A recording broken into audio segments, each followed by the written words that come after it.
கூட்டமைப்பு மற்றும் தோழமை சங்கங்கள் இணைந்து நடத்தும் இந்த கருத்தரங்கை தலைமை வகித்து சிறப்பித்துக் கொண்டிருக்கிற கூட்டமைப்பின் ஒருங்கிணைப்பாளர், சமத்துவ குரல், சமத்துவ நீதி ஆகிய இதழ்களின் ஆசிரியர் திரு சி. கருணாகரன் அவர்களே, இதனை முன்னிலை வகித்து சிறப்பித்துக் கொண்டிருக்கிற ஊடகவியலாளர்கள் இளசை கணேசன், கா. குரு, ஆ. வேல்முருகன், க. குமார், வழக்கறிஞர் சீனிவாசன், சதீஷ்குமார் ஆகிய தோழர்களே, அனைவரையும் வரவேற்று சிறப்பித்திருக்கிற PR வேளாங்கன் அவர்களே, துவக்க உரையாற்றி அமர்ந்திருக்கிற ஐஸ்வர்யன் அவர்களே, மற்றும் இந்த நிகழ்வில் பங்கேற்று சிறப்புரை வழங்கி அமர்ந்திருக்கிற டாக்டர் கே. ஜெகதீசன் அவர்களே, சா. பெஞ்சமின் அவர்களே, கே. கதிர்வேல் அவர்களே, வி. தளபதி அவர்களே, எஸ். ரங்கநாதன் அவர்களே, மற்றும் பல்வேறு சங்கங்களின் தலைவர் பெருமக்களே, நன்றியுரை ஆற்றவிருக்கிற ஐயப்பன் அவர்களே, சிறப்புரை வழங்கி நிகழ்வை சிறப்பித்திருக்கிற ஸ்கை IAS அகாடமி நிறுவனத்தின் நிறுவனர் ஸ்கை சிவக்குமார் அவர்களே,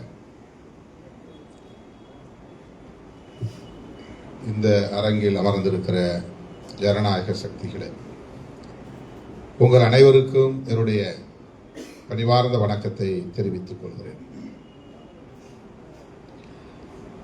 திரு கருணாகரன் அவர்கள் இந்த நிகழ்விலே நான் பங்கேற்க வேண்டும் என்று பலமுறை அலுவலகம் தேடி வந்து என்னிடத்திலே வலியுறுத்தி கேட்டுக்கொண்டார். நாள்தோறும் நான் ஒப்புக்கொண்ட நிகழ்ச்சிகளுக்காக ஓடிக்கொண்டிருக்கிற சூழலில் இந்த நிகழ்வில் என்னால் பங்கேற்க இயலாதா என்கிற கேள்வி எழுந்த நிலையில் சற்று தள்ளி போட்டேன். ஆனாலும் அவர் விடுவதாக இல்லை. நீங்கள் வந்தால்தான் இந்த நிகழ்ச்சி கட்டாயம் வர வேண்டும் என்று சொன்னபோது அவரை அறிமுகமும் படுத்திக் கொண்டார். அப்போதுதான் தெரியும். பலமுறை அவரை நான் பார்த்திருக்கிறேன், சந்தித்திருக்கிறேன், அலுவலகத்திற்கு அடிக்கடி வந்திருக்கிறார். ஆனால் அவர் காட்டுமன்னார் கோயில் பகுதியை சார்ந்தவர் என்பது எனக்கு தெரியாது. அதன் பிறகுதான் அறிமுகப்படுத்திக் கொண்டார். ஐயா இளையபெருமாள் அவர்களின் அரவணைப்பில் வளர்ந்தவர் என்பதையும் சொன்னபோது நான் மகிழ்ச்சி அடைந்தேன். என்னுடைய தொகுதியின் வாக்காளர் என்கிற முறையிலே அவர் அழைத்ததை நான் மறுதலிக்க முடியாது. கட்டாயம் வந்துதான் ஆக வேண்டும். அதுவும் ஐயா இளையபெருமாள் பெயரை சொன்ன பிறகு நான் இல்லை என்று சொல்ல முடியாது. ஆகவே உடனே நான் ஒப்புதல் அளித்தேன். பத்திரிகை இந்த துண்டறிக்கையை அச்சிட்டு கொண்டு வந்து கொடுத்தார். அப்போது 2026 யாருக்கு வாக்களிப்பது, இதுதான் கருத்தரங்கத்தின் தலைப்பு. இந்த தலைப்பிலே நான் என்ன பேச முடியும்? எங்களுக்கு வாக்களியுங்கள் என்றுதான் சொல்ல முடியும். எனக்கு வாக்களியுங்கள், எங்களுக்கு வாக்களியுங்கள், நாங்கள் இடம்பெற்றுள்ள கூட்டணிக்கு வாக்களியுங்கள், நீங்கள் விமர்சிக்கிற திமுக கூட்டணிக்கு வாக்களியுங்கள் என்றுதான் நான் பேச முடியும். இங்கே வந்து அமர்ந்த பிறகுதான் தெரிந்தது, ஆளுங்கட்சி கூட்டணியிலே இருக்கிற திருமாவளவனை கொண்டு வந்து நடுநாயகமாக அமர வைத்து ஆளுங்கட்சியை கடுமையாக கண்டித்து பேசுகிற ஒரு அரங்கமாக இது இருக்கிறது. ஜனநாயகத்தில் இது அனுமதிக்கப்படக்கூடிய ஒன்று, அனுமதிக்கப்பட வேண்டிய ஒன்று. ஆளுங்கட்சியாக இருந்தாலும் எதிர்க்கட்சியாக இருந்தாலும் நம்முடைய உரிமைகளை உரத்து பேசுவது என்பது தவிர்க்க முடியாதது, இன்றியமையாதது.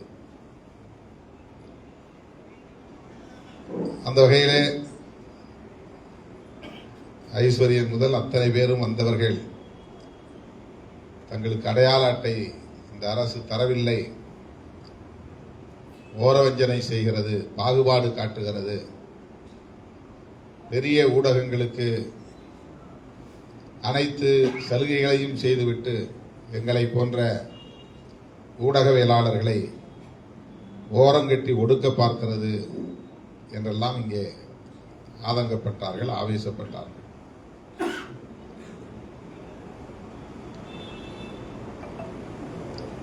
எதற்காக என்னை வைத்துக் கொண்டு இதை பேச வேண்டும் என்றால், என்னை சிக்கலில் மாற்றிவிடும் வேண்டும் என்பதற்காக அல்ல, இவர் மூலம் அரசின் கவனத்திற்கு கொண்டு போய் சேர்க்க முடியும் என்கிற நம்பிக்கை.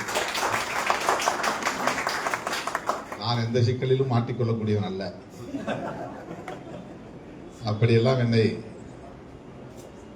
எந்த சிக்கலிலும் யாராலும் மாட்டி வைக்கவும் முடியாது.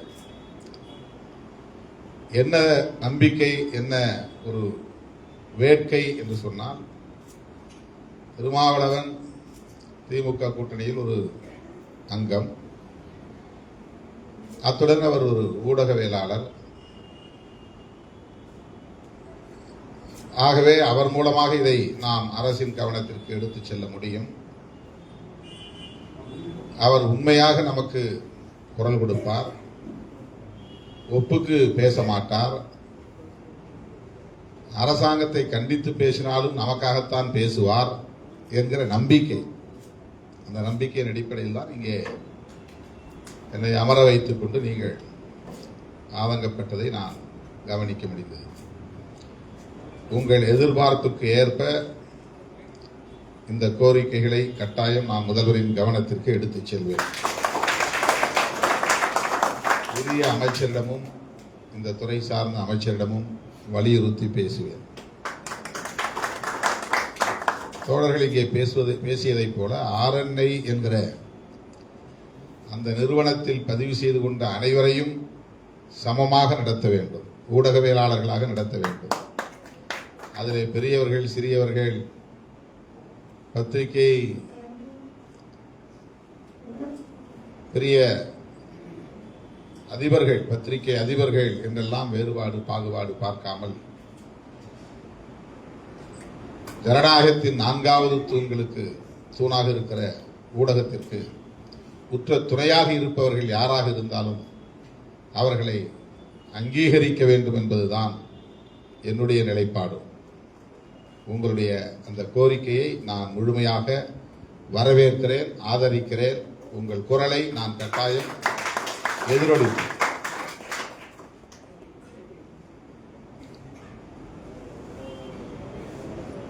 தமிழ்மண் என்கிற ஒரு இதழ், கட்சி கருத்தியலை பரப்புகிற இதழ், கொரோனாவுக்கு பிறகு சற்றது மந்த நிலையிலே இருக்கிறது. 5 ஆண்டுகளாக அதை எங்களால் மறுபடியும் மீட்டு கொண்டு வர முடியவில்லை, கவனம் செலுத்த முடியவில்லை. ஏறத்தாழ 25,000 சந்தாதாரர்கள், கட்சி தொண்டர்கள் அந்த பத்திரிகைக்கு ஆயுள் சந்தாதாரர்களாக இருக்கிறார்கள். மாத இதழ் தான் அது. அதனுடைய ஆசிரியராக நான் பணியாற்றி வருகிறேன். தாய்மண் என்ற பெயரில் அந்த இதழ் தொடங்க பெற்றது. ஆனால் RNI பதிவிலே எங்களுக்கு அது கிடைக்கவில்லை. அது வேறொரு பெயரிலே பதிவாகி இருக்கிறது என்று தர மறுத்துவிட்டார்கள். பிறகு தமிழ்மண் என்கிற பெயரில் பதிவு செய்து தொடர்ந்து நடத்தி வருகிறோம். கட்சி தொடர்பான செய்திகள் மட்டுமின்றி தமிழ்நாடு தழுவிய அளவிலும் தேசிய அளவிலும் முக்கியத்துவம் வாய்ந்த அரசியல் செய்திகளை, கட்டுரைகளை அதிலே நாங்கள் பதிப்பித்து வருகிறோம். அதில் தான் நான் தொடர்ந்து 58 மாதங்கள் அமைப்பாய் திரள்வோம் என்கிற கட்டுரைகளை எழுதி வந்தேன். முதலில் கைப்பட எழுதினேன் தாள்களில், வெள்ளை தாள்களில். பிறகு அலைபேசி வந்த பிறகு அந்த செல்போனில் அதிலேயே எழுதத் தொடங்கினேன். அதனால் இன்றைக்கும் நான் பிசியோதெரப்பி செல்லக்கூடிய அளவுக்கு பிடரி கழுத்திலே வலி, கடுமையான வலி. அப்படியே கீழே கொஞ்ச நேரம் குனிஞ்சிருந்தாலே அப்படியே தலை சுற்றும். கையெழுத்து போட முடியாது, குனிஞ்சு கையெழுத்து கூட போட முடியாது. அந்த அளவுக்கு இன்னமும் வந்து இந்த பிடரி பகுதியில் இந்த எலும்பு தேய்மானமோ அல்லது கம்ப்ரஸ் ஏதோ அழுத்தம் ஏற்பட்டு அதனால் நான் எழுதுவதையோ அல்லது டைப் செய்வதையோ இப்போது நிறுத்திவிட்டேன். எழுத முடியவில்லை.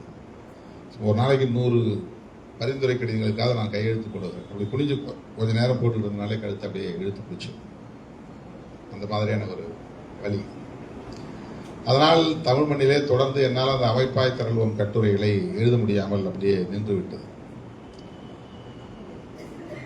ஊடகத்துறையிலே பணியாற்ற வேண்டும் என்பதிலே எனக்கு ஒரு ஈடுபாடு உண்டு. நான் பிஎஸ்சி கெமிஸ்ட்ரி முடித்த பிறகு சென்னை பல்கலைக்கழகத்திலே எம்எஸ்சி கெமிஸ்ட்ரி கிடைக்காத காரணத்தினால் அப்போ வந்து 62% தான் எடுத்திருந்தேன் நான். அந்த மதிப்பெண்ணுக்கு எம்எஸ்சி கெமிஸ்ட்ரி கிடைக்கல. அதனால் வேறு ஏதாவது கோர்ஸ் படிக்கலான்னு எம்ஏ ஜேர்னலிசம் போய் mass communication, MA mass communication அதை படிக்கலாம் அப்படின்னு சொல்லி போய் ஒரு விண்ணப்பம் போட்டிருந்தேன். அப்புறம் எக்மோரில் சேத்துப்பட்டில் இருக்கக்கூடிய சோஷியல் ஒர்க் காலேஜ், அங்கே ஸ்கூல் ஆஃப் சோஷியல் ஒர்க் இருக்குது, அதில் எம்ஏ சோஷியல் ஒர்க் படிக்கலான்னு விண்ணப்பம் போட்டிருந்தேன். இந்த ரெண்டுமே எனக்கு வந்து ரிஜெக்ட் ஆயிடுச்சு. எம்ஏ சோஷியல் ஒர்க்கில் என்ன சொல்கிறாங்க, அந்த வருஷம் பார்த்து அறிவியல் பட்டதாரிகளுக்கு இடமில்லைன்னு அறிவிச்சிட்டாங்க. Science graduates are not eligible அப்படின்னு அறிவிச்சிட்டாங்க. அதனால் விண்ணப்பம் ரிஜெக்ட் ஆயிடுச்சு. மாஸ் கம்யூனிகேஷனில் ஸ்பான்சர்ஷிப் லெட்டர் ஒன்று வைக்க சொல்லியிருந்தாங்க. விண்ணப்பத்தோடவே, இந்த அப்ளிகேஷனோடவே ஏதாவது ஒரு பத்திரிகை அலுவலகத்தில் ஸ்பான்சர்ஷிப் லெட்டர், இந்த பையன் எங்கள்கிட்ட வந்து ஏதாவது இது வேலை செய்கிறதுக்கு நாங்கள் அனுமதிக்கிறோம், அதாவது படித்தா அந்த கோர்ஸ் படித்தா ஏதாவது ஒரு பத்திரிகையில் இணைஞ்சி போய் அவங்க சொல்கிற வேலையை செஞ்சுட்டு வர்ற மாதிரி, அது ஒரு கேஸ் ஸ்டடி மாதிரி. அது அந்த லெட்டர் வாங்குறதுக்கு எனக்கு முடியல.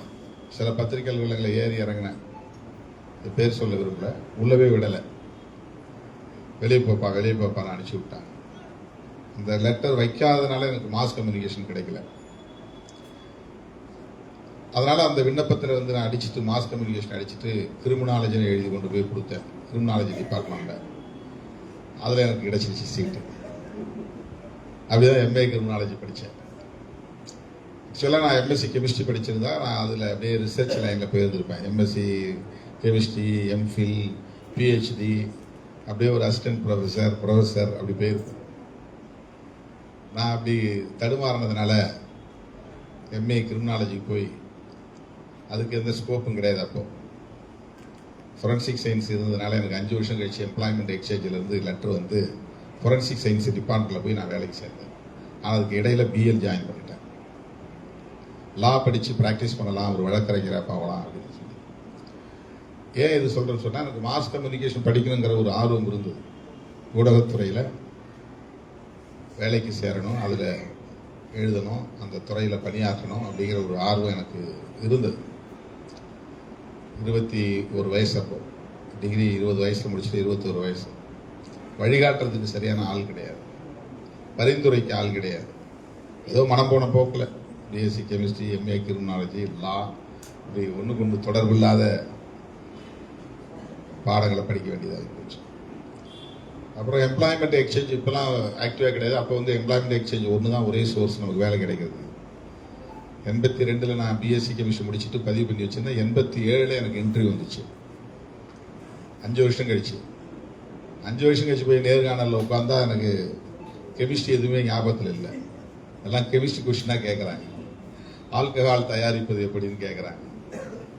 நான் ஓப்பனாக சொல்லிட்டேன், சார் நான் படித்த 5 வருஷம் ஆச்சு, அதுக்கிடையில் நான் கிரிமினாலஜி லான்னு போயிட்டு இப்போ எனக்கு வந்து அதெல்லாம் உண்மையாக ஞாபகத்தில் இல்லை. இப்போ வேலை கிடைக்காதுன்னு பார்த்தா வேலை கிடைச்சிச்சு. 7 பேர் அறிவிச்சதில் முதல் ஆளாக என் பேரை அறிவிச்சிட்டாங்க. 1-2 கொஸ்டின்ஸ் பதில் சொன்னேன். அவர் அந்த ப்ரெசன்ஸ் ஆஃப் மைண்ட் அதுதான் அங்கே முக்கியமாக. அவர் கேட்ட கேள்வி, சில கேள்விலாம் ரொம்ப முக்கியமான கேள்விகள். திருமாவளவன் யார் அப்படின்னு கேட்டார். நான் தான் சார்னேன். 2வது தடவை திருமாவளவன் யாருன்னாரு. நான் தான் சார்னேன். 3வது தடவை அதே கேள்வி கேட்டவுடனே இவர் வேற ஏதோ பொருளை கேட்கிறாரு அப்படின்ட்டு கரிகால் பெருவளத்தான் தான் சார் திருமாவளவன். கரிகாலனுடைய இன்னொரு சிறப்பு பெயர் திருமாவளவன்.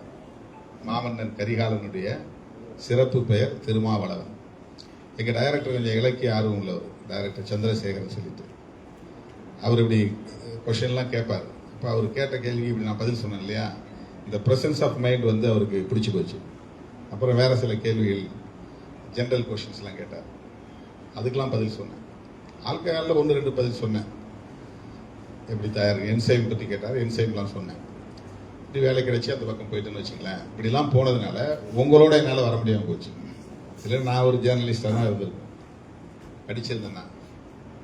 ஜேர்னலிசத்து மேலே எனக்கு ஒரு பெரிய மதிப்பு உண்டு, ஈடுபாடு உண்டு, ஆர்வம் உண்டு. அதுதான் இது மாதிரி திசை மாறி போய் இன்னைக்கு அரசியல் களத்தில் இருக்க வேண்டிய ஒரு நிலை. அப்படி இருந்தாலும் கூட ஒரு பத்திரிகையை தொடங்கி அந்த பத்திரிகையை நாங்கள் நடத்திக்கிட்டு இருக்கிறோம். இன்னைக்கு ஊடகம், சமூக ஊடகம்ங்கிற ஒரு புதிய பரிமாணம் வளர்ந்திருக்கிறது. அது எல்லா ஊடகங்களையும் ஆட்டி படைக்கக்கூடிய அளவுக்கு வலிமை பெற்றதாக இருக்கிறது. நொடிக்கு நொடி புதிய புதிய தகவல்களை கொண்டு வந்து நமக்கு சேர்க்கிறது. அதனால் நல்லதும் நடக்கிறது, தீயதும் நடக்கிறது. அந்த சமூக ஊடகங்களில் இன்றைக்கு கருத்தியல் போரும் நடக்கிறது. வலதுசாரி கருத்தியல், இடதுசாரி கருத்தியல் என்று. இடதுசாரி கருத்தியலை உயர்த்தி பிடிக்கிற ஒரு அங்கமாக விடுதலை சிறுத்தைகள் கட்சி விளங்குகிறது. அதனால் வலதுசாரிகளால் கடுமையாக விமர்சிக்கப்படும் நிலை உள்ளது. கருணாகரன் வந்து என்னை அழைச்சது ஏன், என்ன பின்னணியில் அழைத்தார் அப்படிங்கும்போது இங்கே அவர் பேசும்போது ஒரு விஷயத்தை சொன்னார். நான் பாலகிருஷ்ணன் அவரோடு சேர்ந்து கம்யூனிஸ்ட் கட்சியிலும் பணியாற்றி இருக்கிறேன் அப்படின்னு சொன்னார். அந்த ஓதம் தான் அடிக்குது. இடதுசாரி சிந்தனை, இடதுசாரி அரசியல். கம்யூனிஸ்ட் கட்சியில் அவருக்கு ஒரு ஈடுபாடு இருந்திருக்கிறது. பாலகிருஷ்ணன் அவர்களோடு சேர்ந்து பணியாற்றக்கூடிய ஒரு வாய்ப்பு அவருக்கு இருந்திருக்கிறது. அந்த சிந்தனை தான் வந்து என்னை திருமாவளவன் பக்கம், அவரை திருமாவளவன் பக்கம் கொண்டு வந்து புஷ் பண்ணியிருக்கு, தள்ளியிருக்கு. அவர் ஒரு வலதுசாரியாக இருந்தால் நிச்சயம் என்னை தேர்வு பண்ணியிருக்க மாட்டார். என்னையும் எப்படி ஆளுங்கட்சி விமர்சிக்க முடியுமோ அப்படி கடுமையாக விமர்சிக்கக்கூடிய நிலை தான் அவர் இருந்திருப்பார். நான் வந்து இந்த அணியில் இருக்கிறதுனால இந்த நடவடிக்கைகளை நியாயப்படுத்த போகிறதில்ல. நாங்கள் திமுக அணியில் இருக்கிறதுனால திமுக அரசு உங்களுக்கு அடையாள அட்டையை தர மறுக்கிறது, இதர சலுகைகளை தர மறுக்கிறது என்று சொன்னால் அது ஜனநாயகபூர்வமான கோரிக்கை என்கிற அடிப்படையில் பாதிக்கப்படுகிற உங்கள் பக்கம் நின்று பேசுவதுதான் என்னுடைய கடமை. உங்கள் குரலை எதிரொலிப்பதுதான் என்னுடைய கடமை.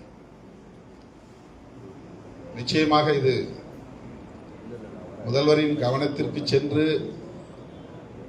அவர்களுக்கெல்லாம் சின்ன சின்ன பத்திரிகைலாம் செய்யாதீங்க, அவங்கெல்லாம் பத்திரிகை நடத்த மாட்டாங்க அப்படின்லாம் அவங்க யாரும் அப்படி சொல்லியிருக்க வாய்ப்பு இல்லை. இது பியூரோக்ராட்ஸ் எடுக்கிற முடிவாக தான் இருந்திருக்க முடியும். அதிகார வர்க்கம் ஒரு ஸ்ட்ரீம்லைன் பண்ணுறங்கிற முறையில் அவங்க சில நடவடிக்கைகளை மேற்கொள்வாங்க. ஆட்சியாளர்கள் அப்படின்னா மொத்தமாக வந்து அரசியல் மக்களால் தேர்ந்தெடுக்கப்பட்ட பிரதிநிதிகள், அதிகாரிகள் எல்லாம் சேர்ந்து தான் ஆட்சியாளர்கள். மக்களால் தேர்ந்தெடுக்கப்படுகிறவர்கள் 5 ஆண்டுகளுக்கு ஒரு முறை மாறி மாறி வருவாங்க. அதிகாரிகள் அப்படியே அங்கே நிலையா இருப்பாங்க. இப்போ மாறி மாறி வருகிற போது அதுக்கு தகுந்த மாதிரி அதிகாரிகள் மாற முடியாது. அந்த அதிகாரிகள் எப்படி ப்ராட்டப் ஆகி வந்தாங்களோ அப்படிதான் இருப்பாங்க. இந்த பியூரோக்ரசி அல்லது பியூரோக்ராட் ஆட்டிடியூட் அப்படிங்கிறது எப்பவும் அப்படியே ஸ்டாண்டர்டாக இருந்துகிட்டே இருக்கும். சில அதிகாரிகள் ஆளுங்கட்சிக்கு ஏற்ப உயர் அதிகாரிகள் ஒத்துழைப்பாங்க, அதுக்கு கீழே இருக்கிறவங்களாம் அப்படி ஒத்துழைப்பாங்கன்னு சொல்ல முடியாது. அதனால இப்படி சில முடிவுகள் எடுக்கிற போது அவங்க சட்டப்பூர்வமாக சொல்லுவாங்க, இல்லை இப்படிதான் இதுதான், அதனால இப்படிதான் நாங்கள் முடிவெடுக்க முடியும், இது மாதிரி ஃபினான்ஸ் பிரச்சனை இருக்குது, அதனால நாங்கள் இப்படி தான் முடிவெடுக்க முடியும் அப்படின்னு சில காரணங்கள் அவங்க சொல்லுவாங்க. இப்போ மக்களால் தேர்ந்தெடுக்கப்பட்ட சட்டமன்ற உறுப்பினர்களோ அல்லது அமைச்சர்களோ அல்லது முதலமைச்சரோ பியூரோக்ராட்ஸுக்கு வந்து ஒத்துழைச்சி போகிற நிலையும் வரும். நமக்கு பார்த்தா என்ன தோணுன்னா, மக்களால் தேர்ந்தெடுக்கப்பட்டவர்களை தான் நம்ம வந்து டார்கெட் பண்ணுவோம், இந்த அரசு, இந்த முதல்வர்.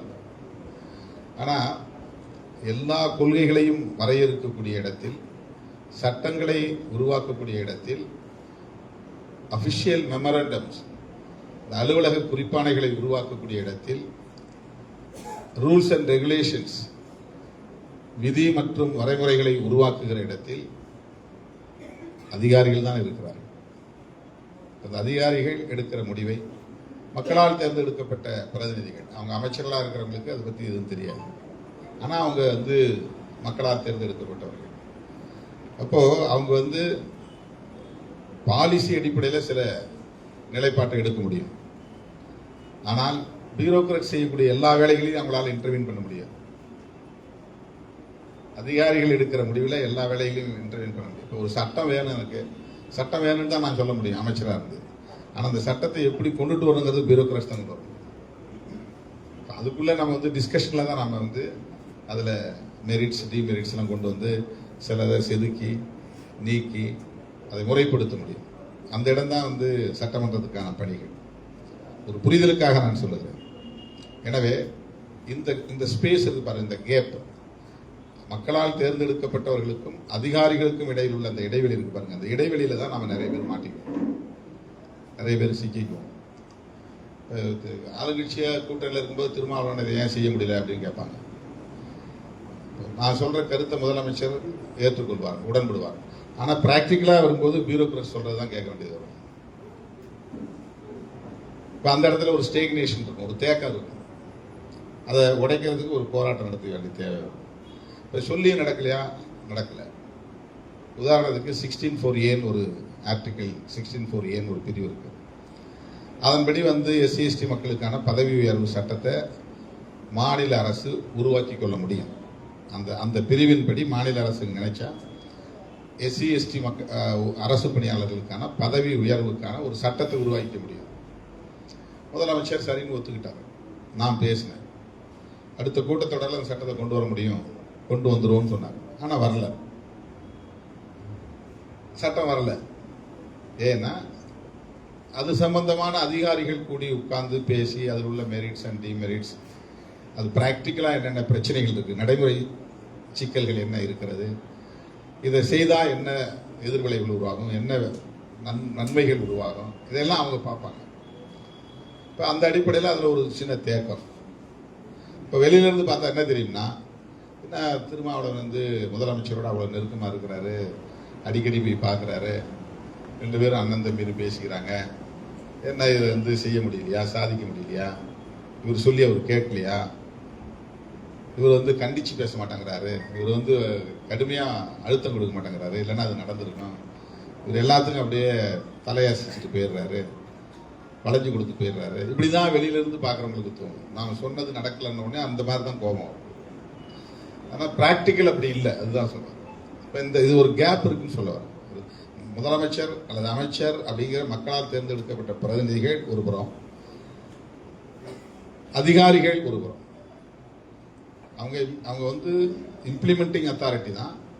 ஆனால் உருவாக்கக்கூடிய இடத்துலையும் அவங்க தான் இருக்கிறாங்க, பாலிசியை வகுக்கக்கூடிய இடங்கள்லையும் அவங்க தான் இருக்கிறாங்க, சட்டத்தை வரையறுக்கக்கூடிய இடத்துலையும் அவங்க தான் இருக்கிறாங்க, நடைமுறைப்படுத்தக்கூடிய இடத்துலையும் அவங்க தான் இருக்கிறாங்க. இப்போ அவங்களுக்கு பல ரோல் இருக்கு. இப்போ பியூரோக்ராட்ஸ், அதிகார வர்க்கம் எத்தகைய வலிமையை பெற்று இருக்கிறது என்பதை புரிந்து கொள்ள வேண்டும் என்பதற்காக சொல்லுகிறேன். இதை நியாயப்படுத்தலை, நான் புரிந்து கொள்ள வேண்டும். இந்த வேலை நடக்கலைன்னா முதலமைச்சரே இப்படி சொல்லியிருக்க வாய்ப்பு இல்லை. முதலமைச்சருக்கு கொடுக்கணுங்கிற எண்ணம் இருந்தா கூட கொடுக்க முடியாத ஒரு சூழலை அதிகார வர்க்கம் செய்யறதுக்கான வாய்ப்பு இருக்கு.